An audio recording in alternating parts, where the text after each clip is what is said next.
We will be discussing steps to take to prepare for a property search, things to think about, and why location is important. Educate your money now. Hello, and welcome to Educating Your Money podcast. I'm your host, Kirsten Kirui-case, owner of Matt Nick Bookkeeping Services. I hope everyone is staying safe and healthy. Today's episode is called Key Commercial Real Estate Tips for the Growing Business. We will be discussing steps to take to prepare for a property search, things to think about, and why location is important. We would also like to thank Out and About Business Solutions for sponsoring our podcast. Today's guest is Kirsten Larsen, Key Realty Realtor. As a girl from a small town in Nebraska, she instantly fell in love with city life on a family vacation to San Francisco. Years later, her adventurous spirit propelled her to attend graduate school in Kansas City, Kansas, and take occupational therapy positions in Baltimore, Maryland, Seattle, Washington, and now Las Vegas. Her passion for helping people has given her almost a decade of working in psychiatry, and now she has the same goal to help people in a new format, real estate. Hi, Kirsten. How are you? I'm doing well, thank you. Good. How are you? Thank you for being here. And I know we're laughing, but I miss being with you, and I miss seeing you and every Tuesday. Hibiscus tea together. I know. I think of you every time I drink it, Kristen. As know, creepy as that might sound. Yeah. So some business owners may come to a point where they are growing and have a need to expand either in a particular space that they're already in, or maybe even moving to a bigger space, or moving from a home office to a brick and mortar. So sure. What many may not know is where to start when that comes up in their business. So we have some questions from our followers. So when a small business owner has decided that they may be looking for commercial real property, either to rent or to own, what are some initial steps that they should be taking to prepare them for the property search? So having strong finances is generally important because it can open some doors that would otherwise be closed.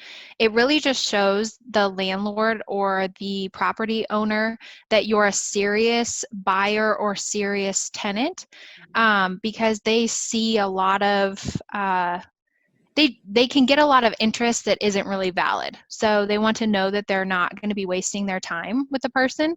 So they may be more willing to make concessions or give tenant improvement dollars to build out the space that they wouldn't otherwise be, because they know this person's going to stick around. It's someone that they're willing to invest in because they can see that it's a good investment.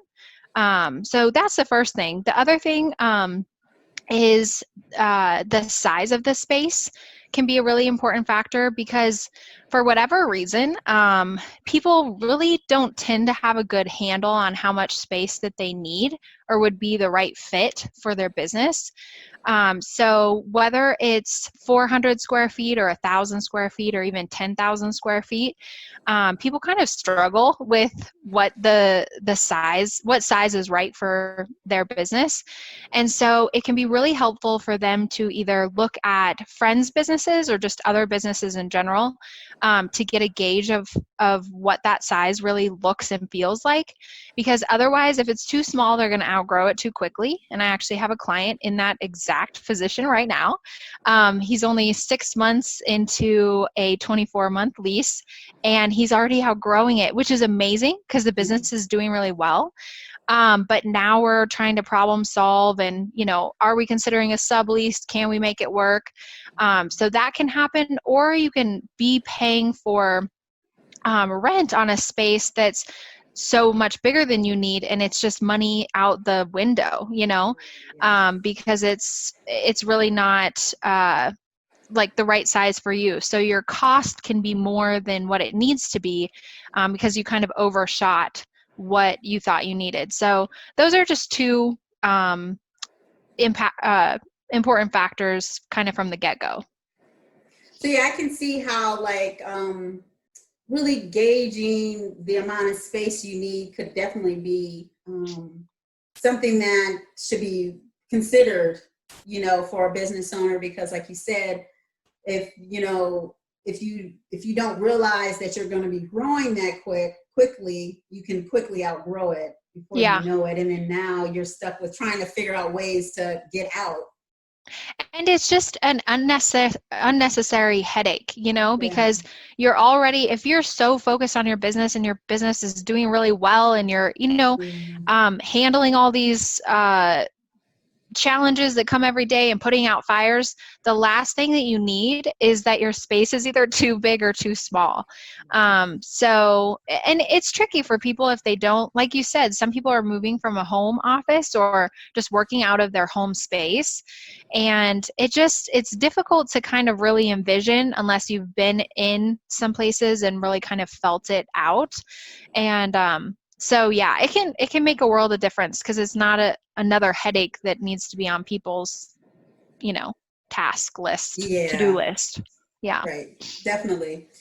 So when searching, what are some key things they should be thinking about actually during their search process? Yeah, so I don't want to discourage people who don't have their finances 100% in order, but it is an important factor in real estate. One of the most common leases for tenants is called a triple net lease, and it means that the tenant is still responsible for their share of common area maintenance charges. And so what that includes is property taxes, insurance, repairs, maintenance on the space. And so that's actually on top of rent. So sometimes people go on to something like LoopNet and see kind of what's available and say, for example, the rent is $2 a square foot. So they think, okay, that's going to cover all my, you know, expenses kind of rent-wise for the month.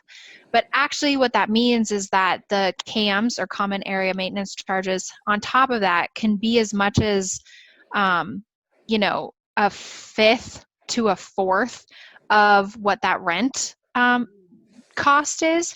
So say, for example, it's 50 cents per square foot.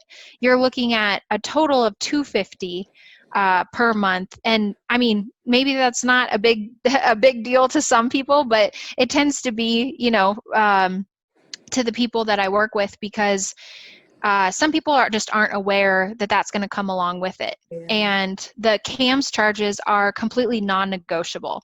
Rent is always potentially negotiable with the landlord, but the CAMS charges, those are fixed insurance prices, you know, fixed property taxes. So they can change year to year, but the landlord, him or herself, have no control over it.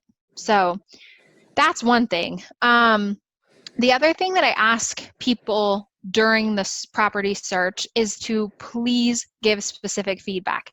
A lot of people will kind of give me a general cost per square foot that they want to stay in, or a general area of town, and that opens up a million options.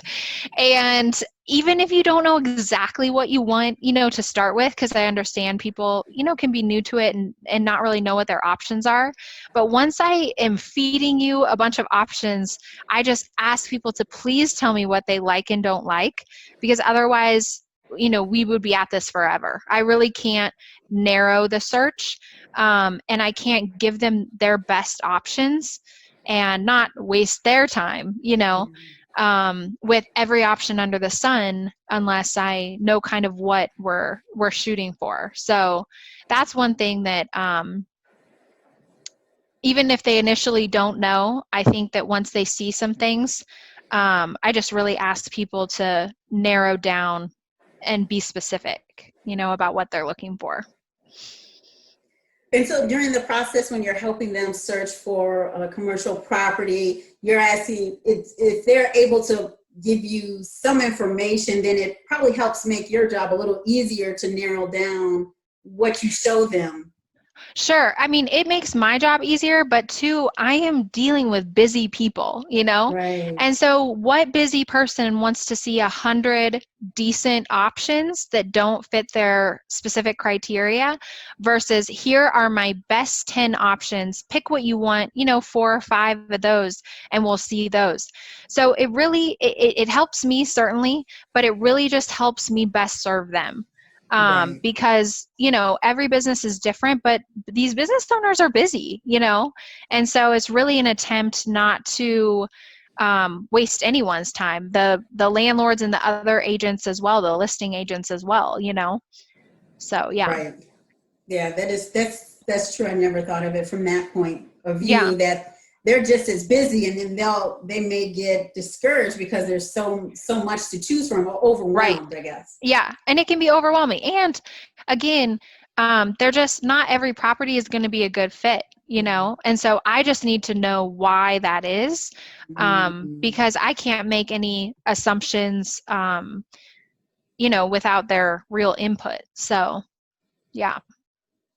So, what are some important aspects a small business owner should consider when looking for a specific location or a particular location based off of their business needs for a Yeah. commercial So property? I have location, location, location, which we've all heard, and there's definitely some truth in it for particular businesses. Some businesses like retail places and some offices, it can kind of make or break a business because they need foot traffic, they need high traffic count, they need people to be seeing that space. However, a number of people who want office space or warehouse space, the exact location really doesn't matter because it doesn't depend on those things. So yeah, I just like to bring that point up because, some businesses you're going to have to pay that high um, cost to be in the place that you want to be, attracting all these people. But for some people, like my warehouse client, it really didn't matter what specific area of town they were in, except for that he just wanted a shorter commute to work. So it could kind of be in this general pretty big area, but it really just mattered that the space itself fit the parameters of his business. So that's good for people to consider. If you don't have to pay that high end of the spectrum cost, then great. You have more money to use for whatever other business expenses you have. But yeah, so it can be more about, does the specific location itself suit my needs rather than the location of the specific space, which offers Yes. some people more flexibility. Right. So yeah, and for some, location may be, like you were saying, really important, Mm-hmm. because they're looking for that foot traffic. They're not looking for the offbeat street. They're looking Exactly. for the main street or somewhere. Right. So then obviously Exactly. that comes with a price. Oh, yes. I have another retail client where, we're looking at the strip. We're looking at very specific areas in Summerlin and Henderson where, that so many cars are going by every day. And so, yes, for them it's really important, but not for everyone, it's just not. And so I think it's good for people to kind of consider and weigh what the impact of that would be on their business, because sometimes if it's minimal, like that people actually see your sign and are just coming from off the street, then they really don't have to spend out of pocket as much as someone else does. Right. Yeah, Yeah. Well, thank you so much. absolutely. I would like to thank Kirsten, my own name, for Kristen and Kirsten come together again. Yes. I would like to thank Kirsten for taking time out of her busy schedule, coming on the show and sharing her expertise. Be sure to post any questions or comments below. Let us know if there's a particular topic you would like to have discussed on the show. comment below or email educatingyourmoney@gmail.com. Kirsten, if any of our followers have specific questions or wanted to discuss more with you, how can they get a hold of you? I would welcome any phone calls or emails. My business number is 702-703-1881, and my email is KLARSEN